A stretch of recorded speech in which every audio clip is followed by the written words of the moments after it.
So let's see the status, and I will see if there are demos to do based on the status. Oh, there is one demo to do for sure, but we'll see more. Orchard.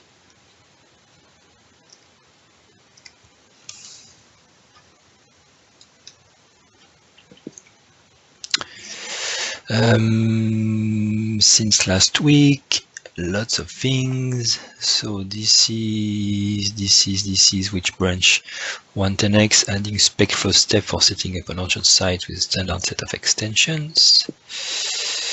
Okay. Orchard specs, removing unnecessary XML update steps when setting up a profiling site. Okay. Dynamic C# compilation. This is the big merge where dynamic compilation is supported with the new Roslyn, so that's good. Orchard.Layouts fix potential array, so pull request we merged, and the reference exception in some case.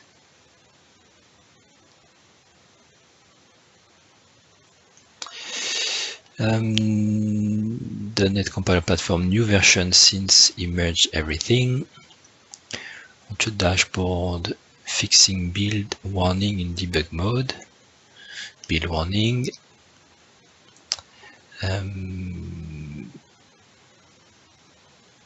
Recipe execution loader should be able to handle messages without arguments. Okay.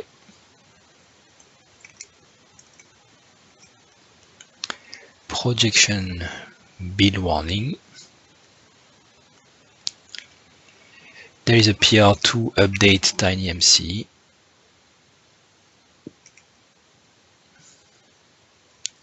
Which had not been updated for 4 years, Benedek said. Restoring certain compiler warnings should be ignored during dynamic compilation. Fixing template filter for part. Should be able to identify it or group with spaces. Yeah, that was an old issue we had, we fixed and was causing more issues.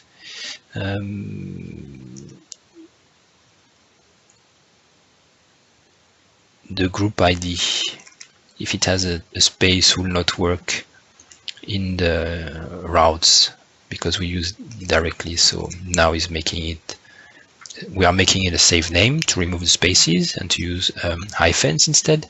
But apparently then we need to check safe name equals. So that's a new extension. Another way would have been to just convert something to safe names and group ID to safe names and check the equality.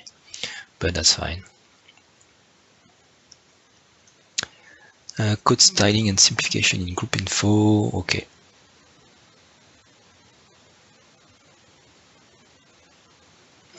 Okay.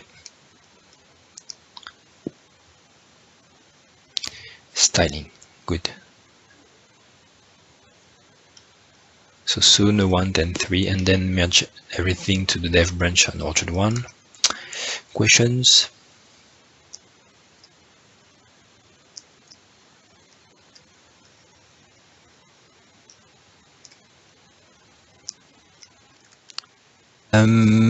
Orchard Core, oh, something. Edit PR Gutenberg. What is that?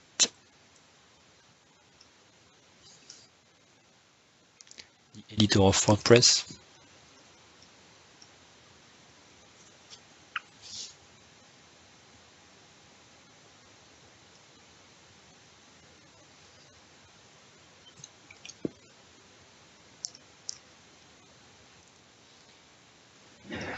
Discover more.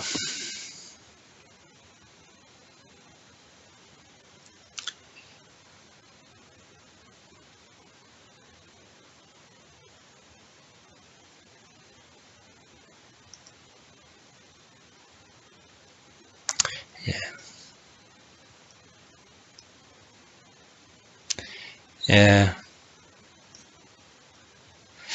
This is like widgets we have. The UI, this UI seems nice, but I fear here is that if everything is like inline editing but in the admin, that's dangerous. But yeah, nice to see it.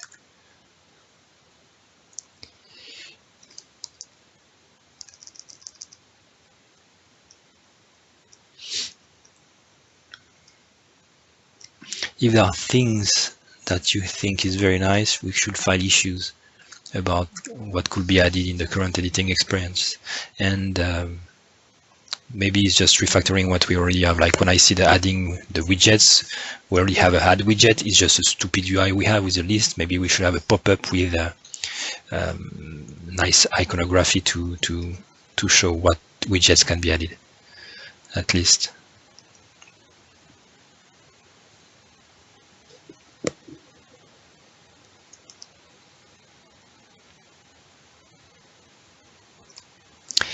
Okay. Orchard Core.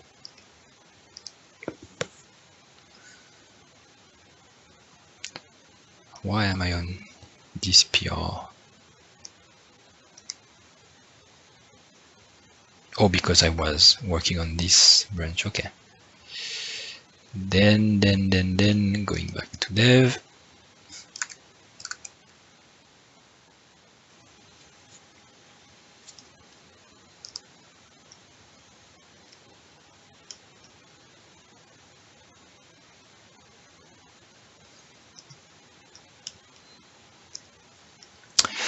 So 7 days ago, not that many merges. Interesting. So Matthias still working on the content tree, and there's a PR we merged for that. Fix script. I will focus on dev branch. So updating yessql, which is adding what? Which is adding a compile query. I'm not sure if we talked about it last week, apparently not.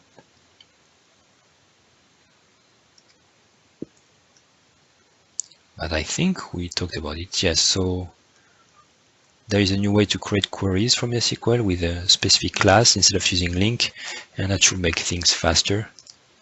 When a query is hit a lot, then you can make it a pre-compiled query. It's just a class that implements IContentPartDriver and returns the link expression, but this link expression can be cached. That's the idea, and I implemented it for the get async in the main controller, just as an example. Use less ugly routes for the OpenID module actions. Apparently it's breaking something, but the idea is that these were the default routes for OpenID, and these are the new routes. And this is configurable by configuring the this OpenID server configuration object. So any app can configure it from their startup by resolving the option and by configuring the option. And the controller is supposed to, no, it doesn't have to be there. The views in the view will display the correct route also. So in the settings, you can see which routes to hit to get the correct tokens. So these are fixes from CMN which have been merged. So this one fixed the bug of storing ScriptTask. This is the title that was duplicated in the ScriptTask, which was not necessary. And also, I think, is that it? There was something else. No, that's it. Calling absoluteUrl raises an exception as IUrlHelper is not injectable. So you replaced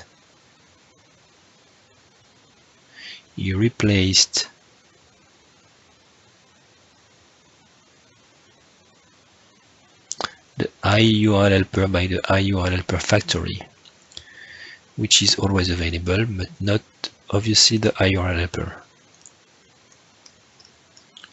This is for workflows again. Media add log method using scripts. Oh, there's a new log method in Why is it on origin media? Just a tag maybe. Log provider. The log feature will be available as a method for JavaScript scripts, like in workflow. If you want to log something from the workflows, you have access to that now. Don't evaluate for loops values again from CMan in the workflows, fixing the loop activity. I don't know what he's doing with the workflow, but it must be pretty awesome based on all the PRs he's making on that. List of values editors, what is it? List of, oh, this is an editor with list of values. So we merged it.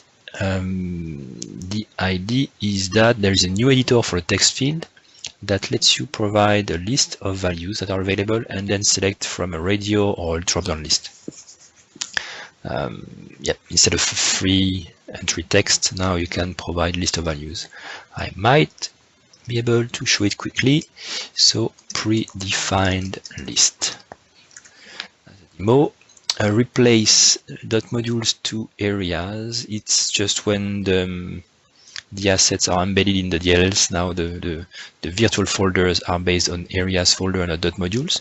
And by doing that, it allows to reuse most of the already existing view locations from MVC, because MVC knows about areas and our modules work as areas. So he's reusing most of the things. And Jean-Terry also made a few sample apps that will allow him to test that everything is working with Razor or views or whatever, finding the views in different folders. So he can do it manually, but the goal is to be able to have it automated in the functional test. This way we are sure we are not breaking anything with view resolution or Razor pages behavior. So that's a big PR. Refactoring the setup module. This is based on the feedback we found on Friday when I did a demo. I will show you what we did during the Friday demos. So just something which was in the setup module has been extracted to the setup core project and the abstractions, setup abstractions. The goal is that any module can now set up some tenants based on some specific settings, and not just the setup module. This one replace an async void to an async task. Async nav providers. So Matthias updated the API for navigation module to make it async, because now the navigation can load items from a database, so it needs to be async. Menu items are provided dynamically. That's part of his content tree work. And because this was an independent change, he made a specific PR for that, and that's better. This way, the other PRs will be easier to analyze and to approve. Fixes admin recipes because due to some recent changes, running recipes from the admin was not working anymore. So Jean-Terry found the issue and fixed it, and I assume he's currently working on another PR that will make it even better. This is another important change. I merged some projects into a single one, and now it's called OrchardCore and OrchardCore.Abstractions. So everything which is modular and multi-tenant is in OrchardCore and OrchardCore.Abstractions. And there is a new project called OrchardCore.Infrastructure, which the name is not really nice, but we can change it, it's fine, because we should not depend on that directly from a module. So this one will include things like security, scripting, entities, cache, stuff that is common to most modules, but has nothing to do with modularity or multi-tenancy. It's like a Orchard framework in Orchard 1.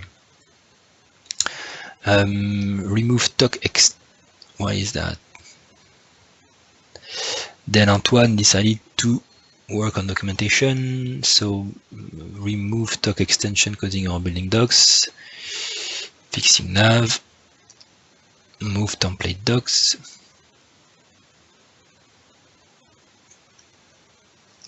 So this file moved to a docs folder.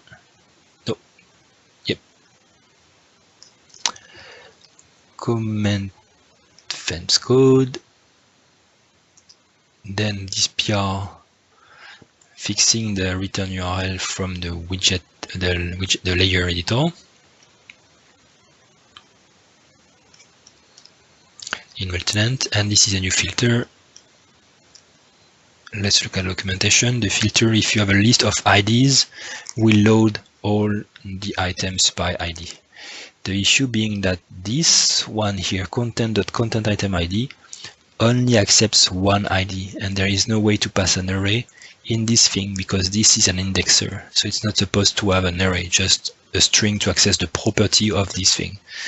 So it's not like a method. That's a limitation of Liquid. You can't call methods. You can pass filters with arguments as inputs or as arguments. So that's the only way to load a list of IDs. If you have one ID, you can do that. If you have a list, you can do that. If you have one, you can also do that. This filter will handle one ID or multiple IDs in Liquid. In Razor, it's more obvious because you can call the same method with an array or with a list or with one item, but not in Liquid. Questions?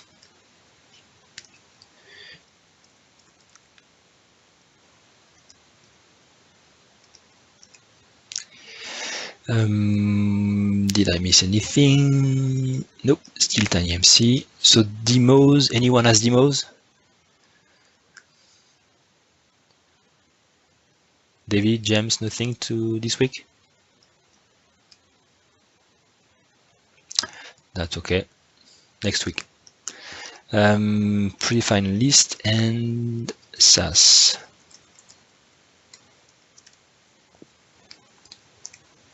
So this, I was on this branch, so I will show the predefined list first because it's already built, it will run quick. So if I go to the admin, content definition types, on the article, I will add categories field. So category, and I will take a text field. And now what we can do is we can make it required, which is also new from this PR, which is kind of weird that it wasn't here before. And now in the standard editor, it's just a text field, but now you can also say, well, you remember the icon picker, and you can say predefined list, and then you have an option with radio button and drop-down list. These options are not the best way to earn. This is not the best way to enter the options, but it's a way. And we already know how it should look like, so it will come at some point. Let me check if I can show you the editor. But this is an example. So name first option, value option 1, name second option, value option 2. It's a JSON document. It's hard to find a better option than that. That doesn't require lots of development, but we have an idea to make it better. So you can also pass a default value, let's say option 1, and you can also, for instance, define a non-value if you want. So I will say value nothing, and option I can say none. And if I want the default value to be nothing, I can do that. So if I create a new article, you have access, you see none, which was a default, first option, second option, and this is a radio. And the value will be exactly the value that you selected in the editor. And it's a text field. The text will have the value of the selected option. And if you change the display to use a drop-down, then it will be a drop-down. And this is a single value. Okay, so that's a new editor for the text field. Very nice. No, actually, this yeah, I'm fine. So let's see if I can find craft CMS text field. What was it? List field.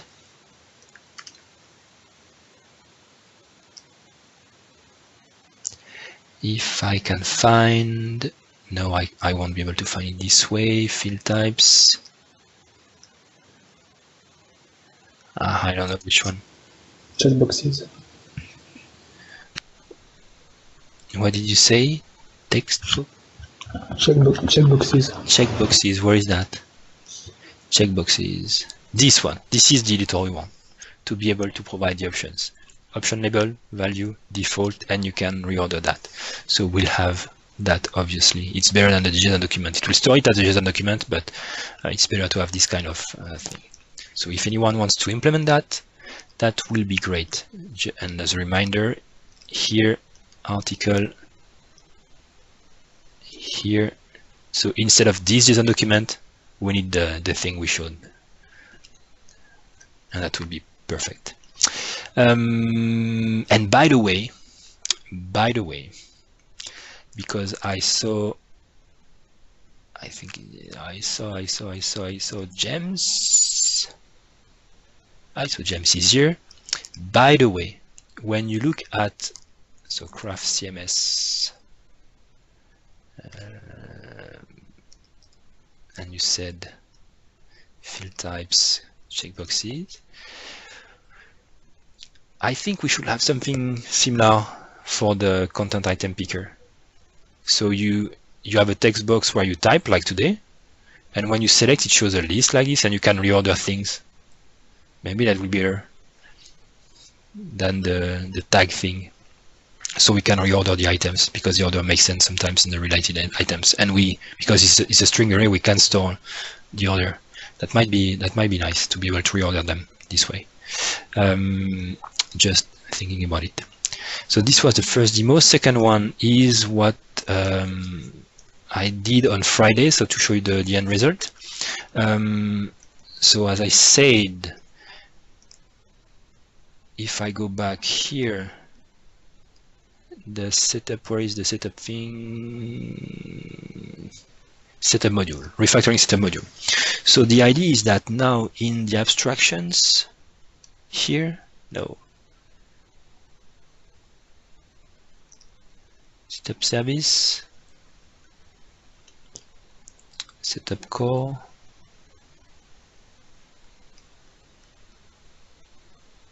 setup controller, crap.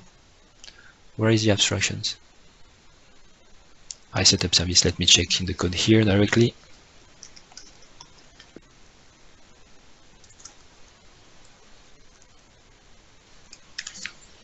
Okay. Setup async. Okay, so now the iSetup service has a setup async method with a setup context, and just by calling that, it will set up a site that has to, a tenant that has to exist, that you have created before, but you can run the setup with this API. So you can do it from any module now, not just the setup module which had this method.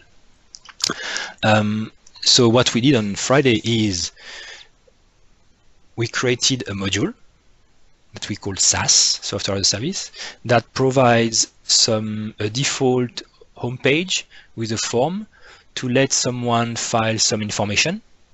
And then once the information is filed with an email address, the user will receive an email to validate that he owns this email with a link to set up a tenant. And the SaaS module had hard-coded in itself the kind of site that will be created. In this case, it was a blog, but let me show you how it works. So I have that. I have the module in my OneDrive. It should just work.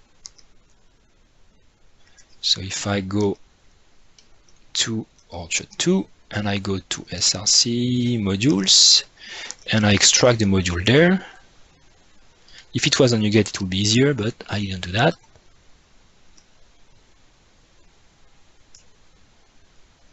Orchard.sas, where is the folder here? Okay, perfect. So this is a module, okay, starter, blah, blah. I will add it to the solution. So I will add it in there.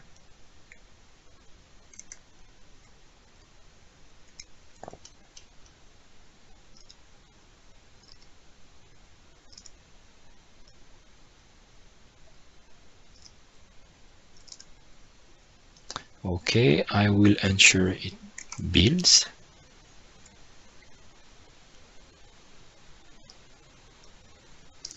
Okay, it fails building. For some weird reason. What is that? Maybe it needs to restore something before. Dev root script. Okay, I will try again. Maybe it's just Visual Studio. What is the issue? Oh, because it was using an old version of the abstraction, so let me fix that. Yes, this thing doesn't exist anymore. It's OrchardCore. Well, let me remove the project reference because it doesn't exist, and it will just tell me what's necessary. Maybe it's not necessary.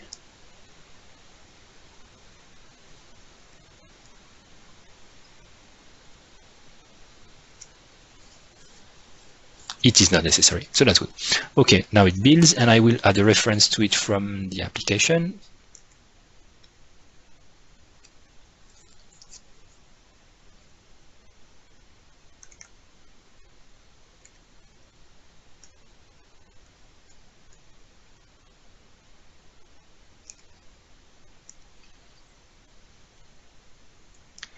Okay, we should have a recipe inside. This is the SaaS recipe. It's called SaaS 2 because we already have a SaaS recipe which adds just multi-tenancy management.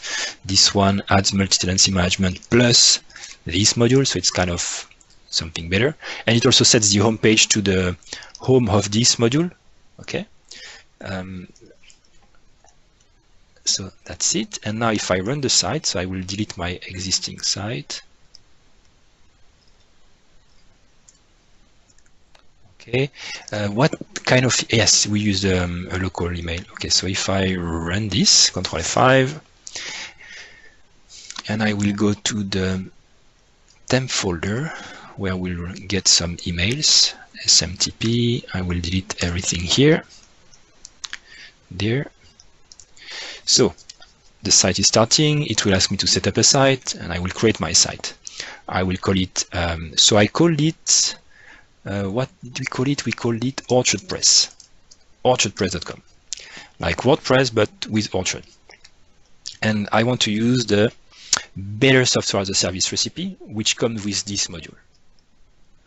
And database SQLite, username, standard username, setup.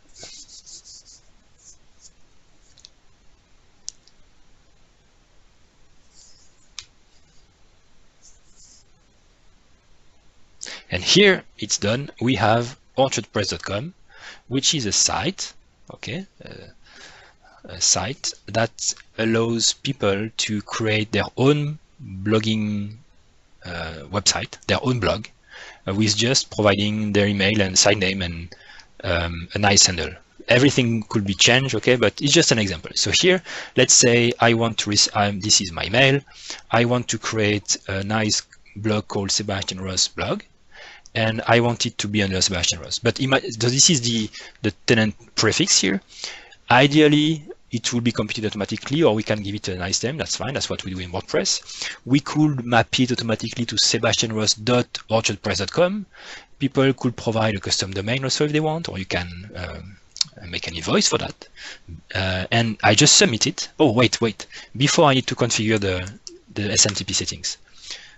Otherwise, I won't receive the email correctly. So in the configuration settings SMTP, I will use this sender and delivery method specified pickup directory. So this is for testing only. And I will say this folder, save. So the idea is that when Orchard sends emails, it will create a file in this folder instead of sending the actual email. This is for testing only. So if I go back to the home page and again provide by email, which is fake because it's the folder, site name, I want a blog on Sebastian Ross, and I submit, an email was sent to you, please confirm your email. So I will go, I received an email, where is that? Oh, this is the email. So I open the email, and I get click this link. Okay, I will click this link, and I click,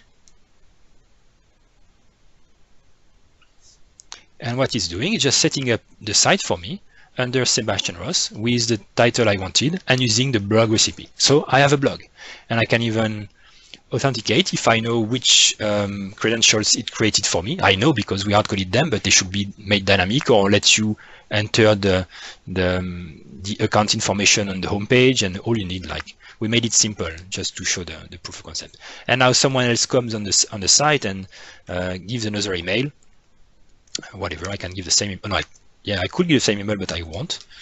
Foo. Site name another blog. Handle another blog. Submit. This guy foo@gmail.com. Did I submit? This guy receives a new email. He will click on the link and gets a blog. Okay, and they are completely independent blogs. Okay, that's the idea. So then with this module, you can think about changing the form for asking many things like, do you actually want a blog, or maybe a coming soon site, or I don't know, a portfolio site, or do you want to select from different themes that we have for blogging? Because maybe if you force for the blogging engine, then you can also provide different themes that they might want to set during setup. Adding more security, or that's up to anyone to do anything. The module was just to show how to make it as a module, to make a SaaS solution with just a simple module and run the recipe. Cool. And then you, as the owner, you can even go to the admin and check all the tenants that are not working. That's a bug. Interesting. Okay, I found the bug. But yeah, maybe the way we created tenants, I don't know, that's weird. No elements in the tenants. Super weird. That's fine. We didn't test that on Friday. Interesting. I have to look at it. Yeah, that's the idea. But I think it's an awesome way to show how to run a SaaS software. At least it's like we did that in 2 hours, and we discovered stuff. So we made the setup refactoring, and we had to decide the design and everything. So it's super simple to change and to see how it works and to do it from yourself. Like a recipe, there is a controller that will just create the form, and when you receive the confirmation email, well, we set the values of what we want, and then we just call setup recipe. You see, setup async with the setup context. This one creates the tenant, and the other one sets up the tenant. Super simple. The views is just a simple form. So again, you can change the form as you want with all the information you want, adding validation and everything.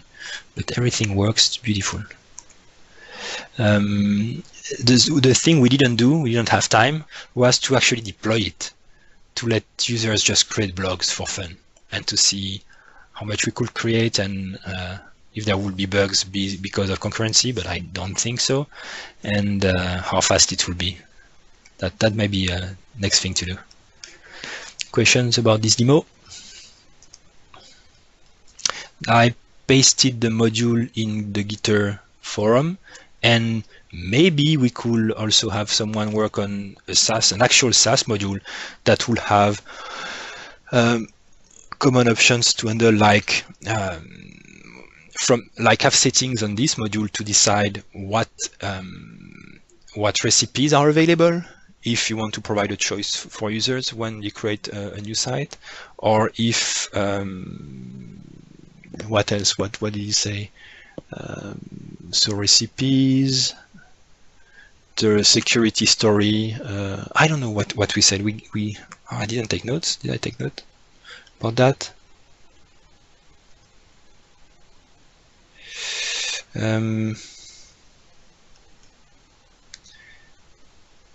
Yeah, we need to optimize also the link that we generate in the email. It contains everything in clear text, so we need to protect it.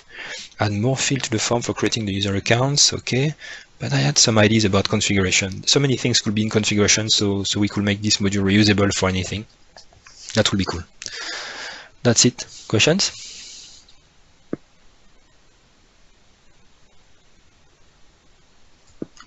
Okay. Nothing else then. I'm also taking care of all the PRs one by one. Issues, pull requests.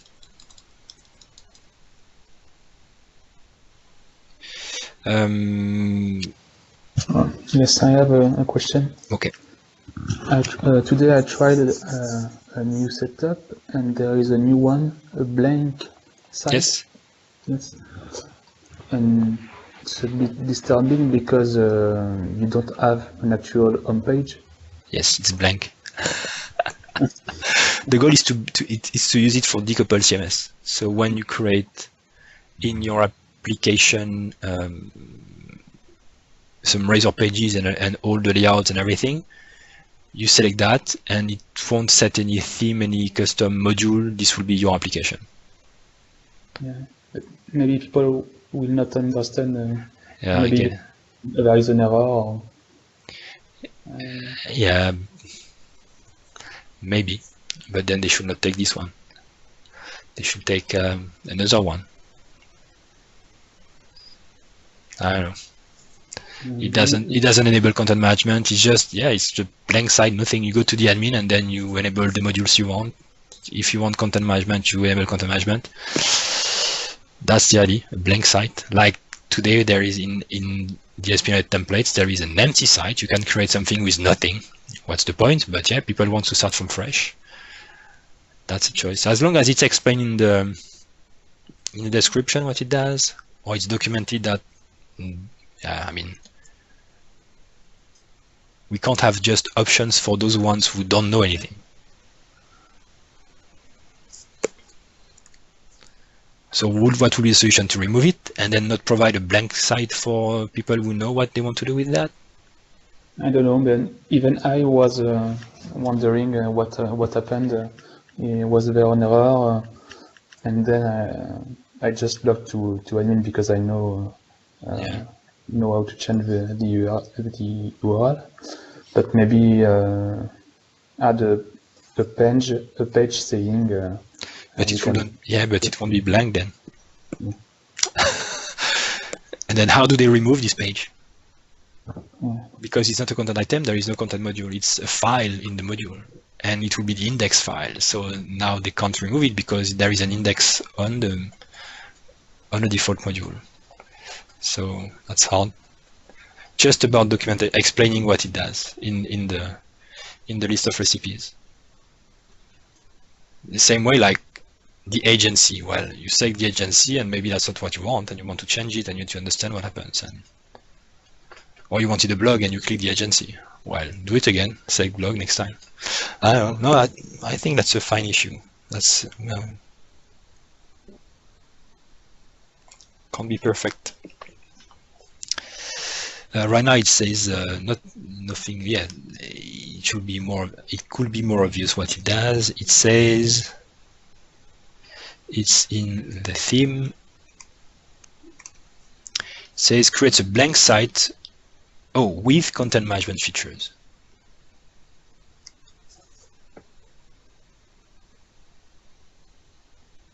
With content management features. That was the goal of the decoupled site, the decoupled CMS. Yeah, you have content management, but we don't provide any view, any content, anything. You create your own pages. So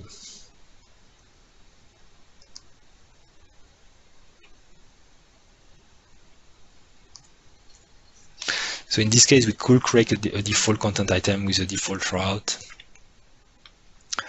Yeah, that's something we could do because we have content management. We could have a default page, but it will be ugly, and then people will say, "Why is it ugly?" Well, there is no theme; it's blank.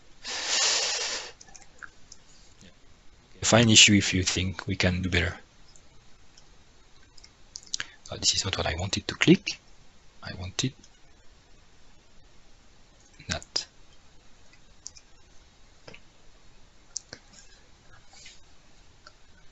All good. Do you have ideas for our next demo? Something you would like to see? We did decoupled CMS, we did theming, we did OrchardCore, we did SaaS. I want to do headless, but we don't have enough material for now. The GraphQL module is not ready. Taxonomies, as soon I will continue working on that. I've started something and then I stopped. I need to go back on that.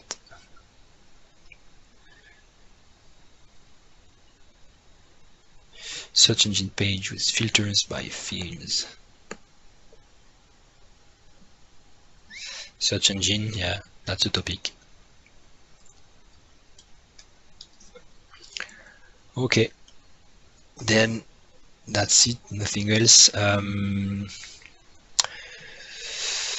Triage on Thursday, probably demos on Friday. We'll see if we have some good topics. If you're working on something and you are a blog, just ask us, we'll help you.